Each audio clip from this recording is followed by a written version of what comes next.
Riches TV, ta vie renouvelée en Jésus-Christ. Wapenzi wa television ya kanisa la Katoliki nchini Rwanda, hamjambo. Tunarudi tena kwenye kipindi chetu. Ninadhani kwamba mlifurahia kipindi hiki. Naweza nikasema ni kipindi, lakini ni mafundisho, ni masomo, si kipindi. Kipindi labda ni kuongea na mtu mkiwa mnaongea, lakini mimi nakuja mbele zenu ili niweze kuwasimulia kidogo kuhusu neno la Mungu. Neno la Mwenyezi Mungu anayetupenda. Sasa siku hizi hatusikie sauti, lakini tunachukua neno la Mungu kutoka wapi? Kutoka kwenye kitabu kitakatifu, Biblia. Kwa mfululizo tunaofuata sasa hivi tuko kwenye kitabu cha Walawi. Siku ya leo basi mimi napenda kitabu hicho nimalize, nifunge kitabu hicho.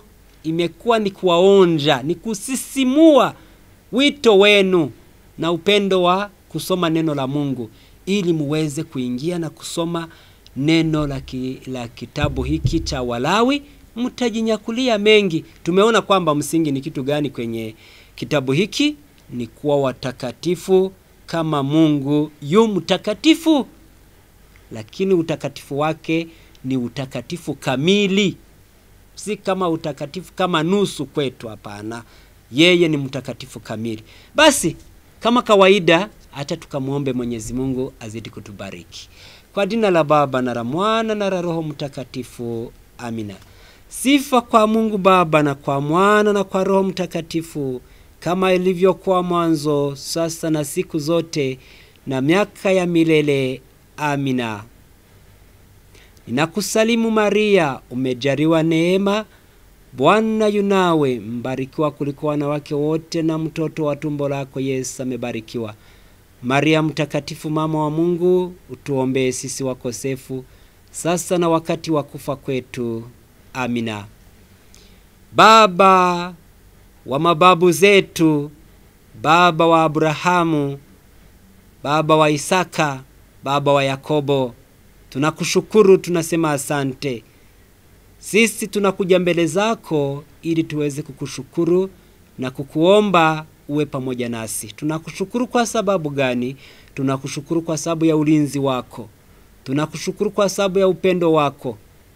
Tunakuomba basi uzidi kutupenda na uzidi kutulinda, nasi tuzidi kuwa kwenye njia yako, njia ya kuendelea na kuwa watakatifu kama wewe yu mtakatifu. Asante Mwenyezi Mungu kwa neno lako, tutakaye karibia kujifunza. Siku ya leo tunapenda tumalize kitabu hiki cha Walawi. Ututendee mema tunayohitaji tuyafikie kwa neema yako. Asante Mwenyezi Mungu, yote ni katika jina la Yesu Kristo, Mungu daima milele na milele. Amina. Asante basi, asante. Wakati uliopita tuliteremshia nanga kwa kusema sadaka zinaweza kugawanywa kwa upana kama dhabihu ya hiari au ya lazima. Katika masomo yaliyopita wa kwanza kitabu hiki niliwahi kuwatafsiria hiari au lazima. Kufanya kitu kwa hiari inamaanisha kwamba kukifanya kwa upendo, kiwa huru. Hakuna kushurutishwa. Hakuna msukosuko, hapana. Wewe unakifanya ukiwa unapenda. Usipopenda unakiacha. Lakini wakikwambia kwamba kitu unalazimishwa, wakikwambia kwamba ni lazima, hapo ni lazima, manake utakifanya juu chini, ufanye kitu hicho. Hakuna mambo ya kwenda pembeni, unakifanya, ni lazima, unalazimishwa. Acha tukaangalie sadaka ya kwanza ya hiari. Ni ya kuteketezwa. Kuteketezwa kwenye moto, kuteketezwa. Tendo la hiari la ibada ya kuonyesha moyo wa ibada au kujitorea kwa Mungu. Unajitorea kwa Mungu kwa sababu unapenda uwe mtakatifu. Kwa sababu kila yeyote kwa hiari yake anapenda uwe mtakatifu. Niwape mfano. Sisi hapa duniani Ukiwa unaenda kanisani kushiriki ibada takatifu ya misa kwa kulazimishwa, hapo ni vibaya. Hiyo ni habari na kuletea. Ni vibaya ukiwa unaenda kumuomba Mwenyezi Mungu kwa kuwa wazazi wanakulazimisha au wengine wanakulazimisha uende kumuomba Mwenyezi Mungu, hivyo ni vibaya. Bora ukiwa unatafuta kuwa mtakatifu, unaenda kwa hiari yako. Unasikia moyoni mwako unahitaji.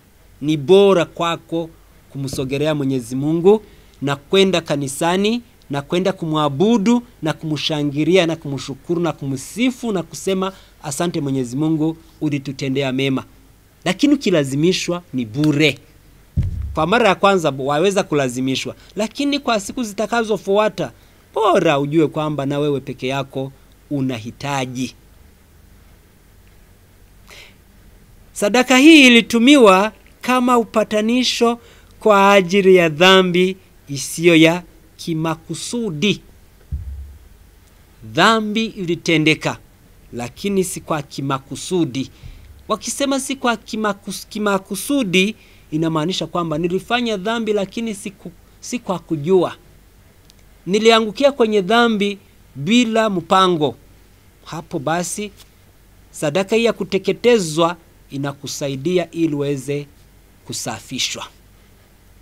Sadaka ya pili ya hiari ilikuwa sadaka ya nafaka, ambayo matunda ya shamba yalitolewa kwa namna ya keki au mikate iliyotengenezwa kwa nafaka, unga mwembamba na mafuta na chumvi. Sadaka ilikuwa hii ya namna hii, sadaka ya pili ya hiari.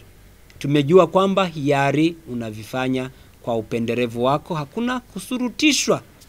Sadaka ya tatu ya hiari ilikuwa sadaka ya amani, ambayo ilijumuisha mnyama yeyote asiye na dosari kutoka kwa kundi la wanyama.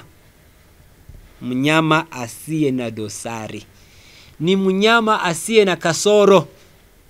Mnyama kabisa yule unamchagua kwa wanyama wengine, unamuona huyu anastahili kuwa sadaka ya Mwenyezi Mungu.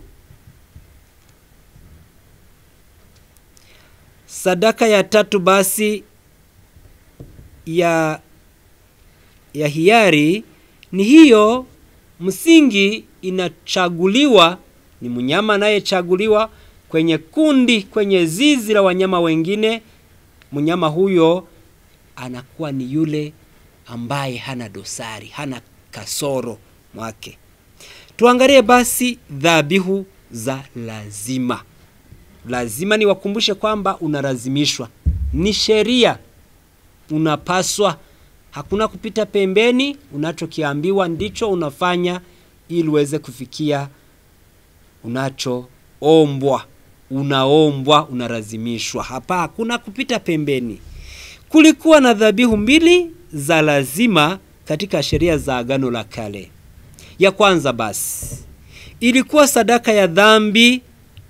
Madhumuni ya dhabihu ya dhambi ilikuwa kupatanishwa kwa dhambi na kusafishwa kutokana na unajisi. Ni sadaka ya kukusaidia ili uweze kusafishwa, kwa sababu ulifanya vitu ambavyo havikubaliwi mbele ya Mwenyezi Mungu, ulikiuka sheria. Basi bora ufanye sadaka hii ya dhambi ili dhambi yako iwoshwe, usafishwe kabisa. Sadaka nyingine au ya pili ya lazima ilikuwa ni sadaka ya hatia, na dhabihu hii ilikuwa mwana kondoo pekee anayetolewa kama sadaka. Kwa hii sadaka hii ya pili ya lazima, aliyekuwa ni kama sadaka ni mwana kondoo pekee. Hakuna kitu kingine, ni mwana kondoo. Mwana kondoo. Sadaka ya hatia ilitolewa kama upatanisho kwa dhambi zisizo na makusudi, ambazo zilihitaji malipo kwa chama kilichokosewa, na pia kama kusafishwa kutoka dhambi za kunajisi au magonjwa ya kimwili. wana wa Israeli walikuwa wanatangatanga jangwani. Mara moja walikuwa wanakutana na shida ya maradhi maana yake ugonjwa. Kulikuwa na ugonjwa wa mwili. Huyo alikuwa anashikwa na ugonjwa wa mwili kama vipele. Huyo alikuwa na tengwa. Wakasema kwamba mtu huyo hataingia kwa watu wengine, atakuwa anabaki huko mbali na wengine.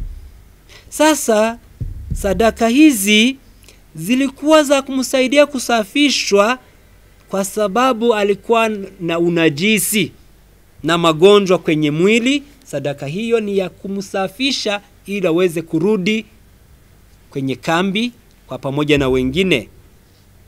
Dhabihu katika Agano la Kale zilielezea dhabihu kamili na ya mwisho ya Kristo.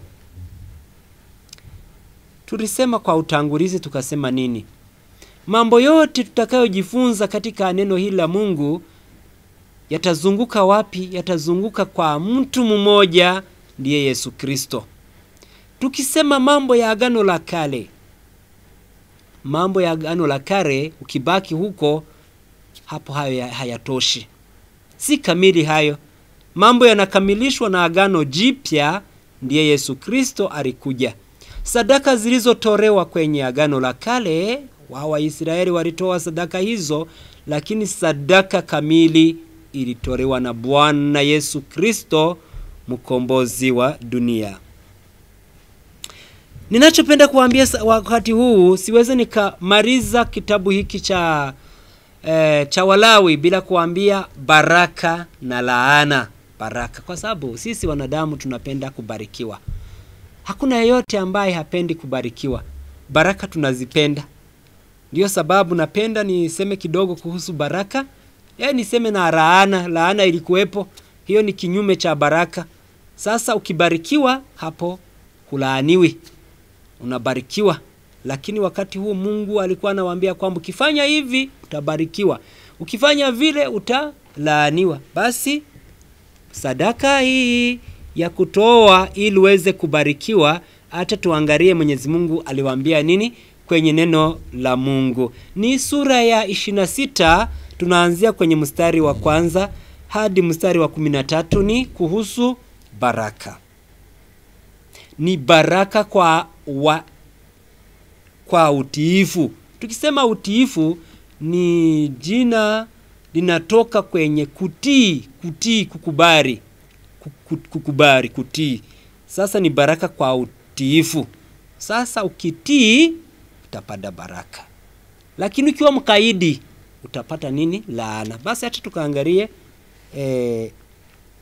baraka Mwenyezi Mungu alizokuwa aliwapa wana wa Israeli. Mungu aliwaambia nini? Mstari wa 1. Msijitengenezee sanamu za miungu ya uongo. Msishike sanamu zao za kuchonga, wala nguzo, wala sanamu za mawe yaliyochongwa nchini mwenu na kuvisujudu. Mimi ndimi Mwenyezi Mungu, Mungu wenu. Mwenyezi Mungu, Mungu atakayewasaidia. Shikeni sabato zangu na kuheshimu mahali pangu patakatifu. Mimi ndimi Mwenyezi Mungu. Kama mkifuata masharti yangu na kuzishika amri zangu, nitawanyeshea mvua wakati ufaao, nchi pate kuzaa mavuno kwa wingi, nayo miti ya mashambani matunda yake. Kupura nafaka kutaendelea mpaka wakati wa kuvuna zabibu, na uvunaji zabibu mpaka wakati wa kupanda mbegu. Mtakuwa na chakula tele na kuishi kwa usalama nchini mwenu. Nitawapeni amani nchini hata muweze kulala bila ya kuogopeshwa na chochote. Nitawaondoa wanyama wakali katika nchi ya, na nchi yenu haitakumbwa na vita. Mtawafukuza adui zenu na kuwaua kwa upanga.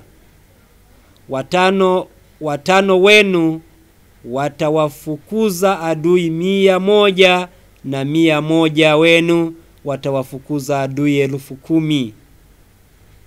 Adui zenu wataangamia mbele yenu kwa upanga. Nitawafadhili na kuwajalia mpate watoto wengi na kuongezeka, nami nitaliimarisha agano langu nanyi. Wakati wa mavuno mtakuwa bado mnakula mazao ya zamani, tena itawalazimu kuondoa yaliyobaki kupata nafasi ya kuhifadhi mavuno mapya.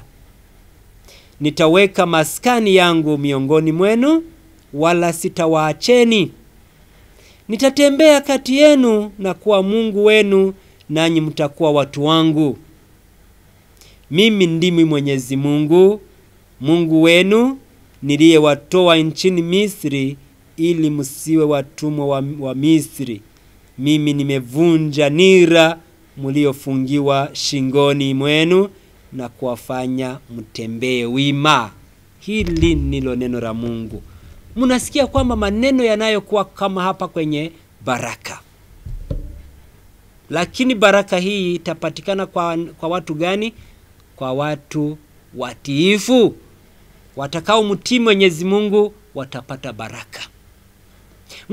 Mmejisikia maneno mazuri yanayokuwa hapa Mwenyezi Mungu aliyewaambia.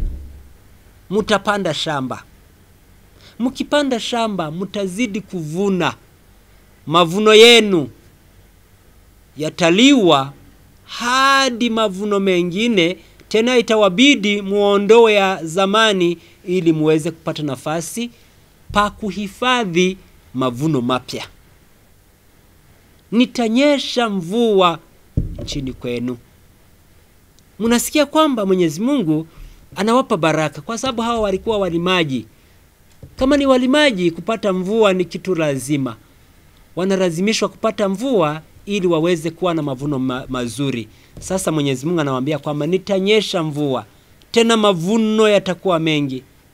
Kuhusu adui zenu, watu 5 baadhi yenu watakimbiza watu 1000 na 1000 baadhi ya maadui wenu. Mnasikia kwamba Mwenyezi Mungu anawabariki na wapa nguvu. Watu hao wako chini ya himaya, chini ya ulinzi wa Mwenyezi Mungu, kwa sababu ukilindwa na Mwenyezi Mungu unakuwa chini ya himaya ya Mwenyezi Mungu. Ndugu zangu watazamaji na wasikilizaji wa televisheni hii, mnayefuata masomo haya, je, hamuhitaji baraka? Hilo ni swali ninalowauliza. Hamuhitaji baraka? Nadhani kwamba jibu ni ndio. Mnahitaji baraka. Kila yeyote anasema ninahitaji baraka. Niombee kwa Mwenyezi Mungu, niombee baraka ili Mwenyezi Mungu aweze kunibariki. Ona nilianza mradi ule, napenda Mwenyezi Mungu anibariki ili niweze kusonga mbele. Ona nimeanza masomo, napenda Mwenyezi Mungu anibariki. Ona mimi nataka kufanya mtihani, naomba Mwenyezi Mungu anibariki. Ona nitafunga pingu za maisha kesho au kesho kutwa, ninaomba Mwenyezi Mungu abariki familia yangu. Kila yeyote hapa duniani anahitaji baraka. Watu wengi wanamsogelea padre wakisema, baba unibariki. Baba kamubariki. Wakati tunamaliza misa, wakati tunatumwa kwenda kutangaza habari njema, baba nasema kwamba Mwenyezi Mungu awabariki kwa jina la Baba na la Mwana na la Roho Mtakatifu. Nendeni na amani ya Kristo. Hapo ni baraka nakupa. Ukienda na ukikubali na kuamini baraka hiyo, baraka na kushukia, tena inabaki kwako na baraka unazidi kuwa nayo. Na sasa hivi tumeona kwamba baraka kwa watu watiifu. Hatuwezi kupata baraka kama tunakuwa wakaidi mbele ya Mwenyezi Mungu. Mwenyezi Mungu anatuambia hivi na hivi, lakini hatuvifanyi. Sisi tunapenda tubarikiwe tu bila kufanya Mwenyezi Mungu anavyotuambia. Haviwezekani jamani. Bora tuwe watii kwa mambo Mwenyezi Mungu anayetuambia, halafu tumuombe baraka. Baraka itasimama wapi? Itasimama kwako, kwa sababu wewe ni mtiifu, unatii sheria Mwenyezi Mungu anayetuambia. Tusikawie kwa baraka tu kwa sababu ni kitu kizuri kwetu, hata tukaangalie na laana. Na laana ilikuwa inafanywa siku hizo. Ni kuanzia ni sura 1, ni sura 26 tunaanzia 14, laana. Lakini kama hamtanisikiliza wala kufuata amri zangu, kama mkizidharau masharti yangu na kutukiwa kwa roho maagizo yangu, mkaacha kuzitii amri zangu zote na kuvunja agano langu, basi mimi nitafanya hivi. Laana tuzione. Nitawapiga kwa kuwaletea hofu kuu ya ghafla, kifua kikuu na homa itakapofusha macho na kuwadhoofisha. Mtapanda mbegu zenu bila mafanikio, kwani adui zenu ndio watakaokula. Mimi nitawakabili, nanyi mtapigwa na adui zenu. Mtatawaliwa na wale wanaowachukia. Mtatishwa na kukimbia hata kama hakuna mtu yeyote anayewafukuza. Na kama hata baada ya kuadhibiwa hivyo hamtanisikiliza, basi nitawaadhibu mara 7 zaidi kwa ajili ya dhambi zenu. Kiburi chenu nitakivunjilia mbali kwa kuzifanya mbingu huko juu kuwa ngumu kama chuma, na nchi yenu bila mvua iwe ngumu kama shaba. Mtatumia nguvu zenu bure, maana mashamba yenu hayatatoa mavuno na nchi yenu haitazaa matunda. Kama mkiendelea kunipinga na kukataa kunisikiliza, nitazidisha tena adhabu yenu mara 7 kadiri ya wingi wa dhambi zenu. Nitawapeleka wanyama wakali kati yenu ambao watawanyakulieni watoto wenu na kula mifugo yenu na kukata idadi yenu hata njia zenu zigeuke kama jangwa. Kama hata baada ya adhabu hiyo bado hamunigeukii mimi, ila munazidi kupingana nami, basi nami nitapingana nanyi na kuadhibu mara 7 zaidi kwa ajili ya dhambi zenu. Nitawaleteeni upanga ambao utalipiza kisasi juu ya agano mliovunja. Nyinyi mtakimbilia katika miji yenu, lakini nitawapelekea maradhi mabaya na kuwatia mikononi mwa adui yenu. Chakula chenu nitakipunguza, hata wanawake 10 watumie jiko moja tu kuoka mikate. Watawagawia kwa kipimo, na hata baada ya kula bado mtakuwa na njaa tu. Siwezi nikaendelea, laana ni nyingi, laana ni nyingi hapo. Umesikia vibaya sana. Mvua, mbingu zitakuwa ngumu, hazitaacha mvua inyeshe. Hapa duniani tunapenda kuona mambo hayo jamani. Mbingu zikawa ngumu, miezi na miezi kapita bila kupata mvua. Je, tunajiuliza swali kuhusu hivyo? Au mnasema kwamba ni hivyo hakuna mambo mengine? Hapana. Tunajiuliza namna gani mvua inamaliza miezi 2 bila kunyesha? Mwenyezi Mungu amesema hivi. Niurudilie neno hili kwa sababu hiki kinapenda kutufikia hapa duniani sisi. Kiburi chenu nitakivunjilia mbali kwa kuzifanya mbingu huko juu kuwa ngumu kama chuma, na nchi yenu bila mvua iwe ngumu kama shaba. Mbingu zikafungwa kabisa. joto ikapanda, watu wakalia wakasema kwamba joto linatutesa, tufanye nini? Tutafanya nini? Si kiburi chetu, si ukaidi wetu, si mambo mabaya tuliyoyafanya.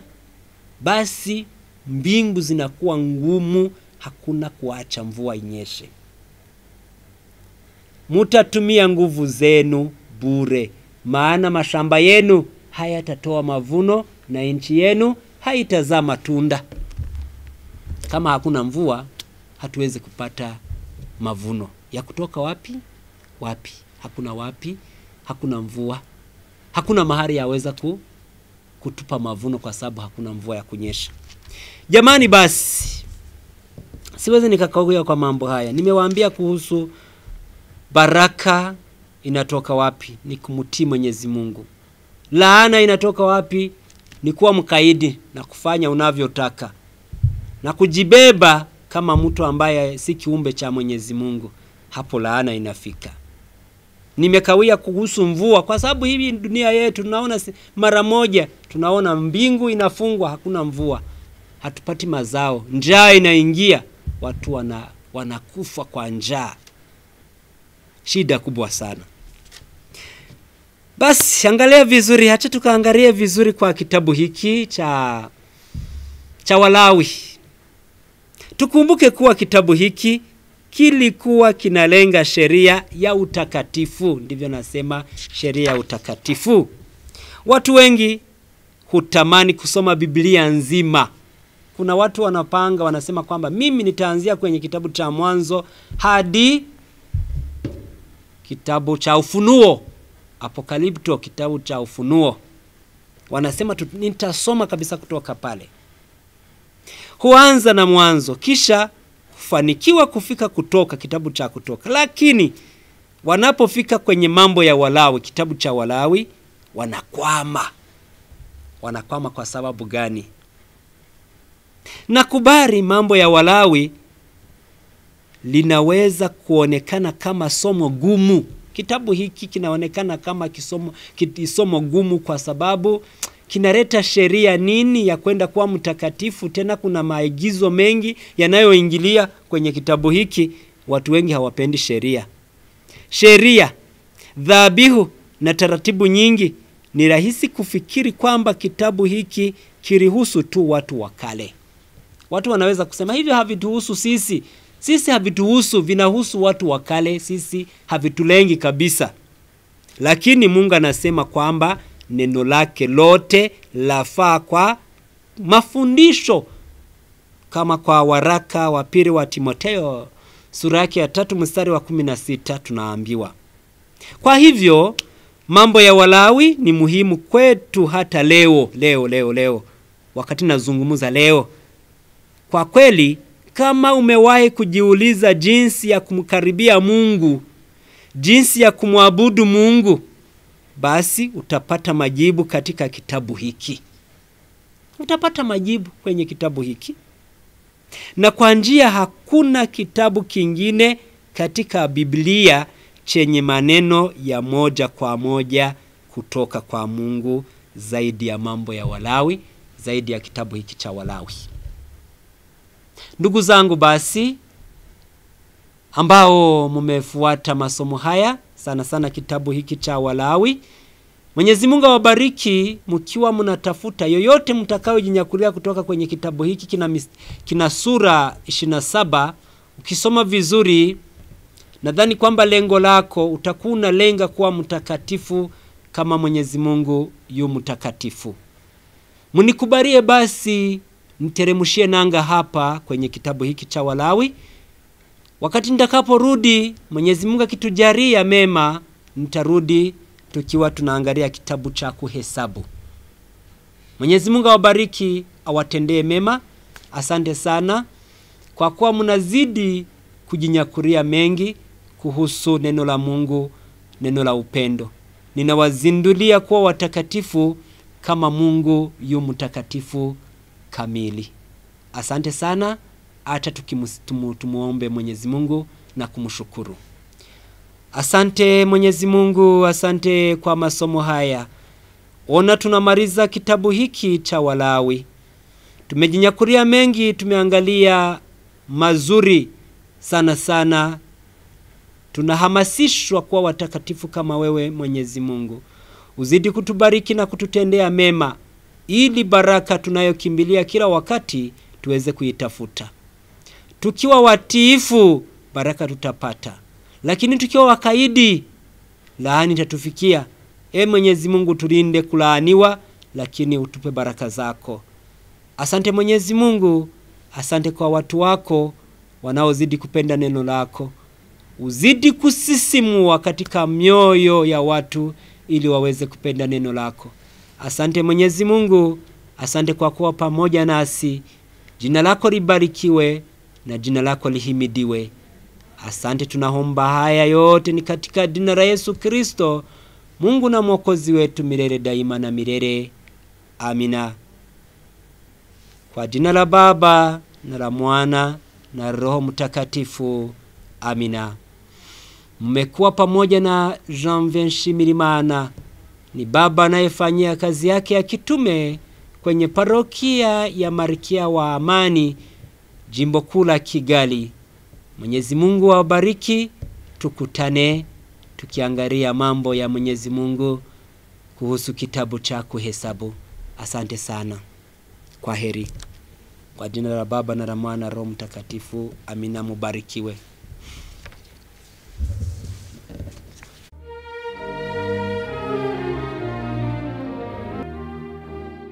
Pachis TV, ta vie renouvelée en Jésus-Christ.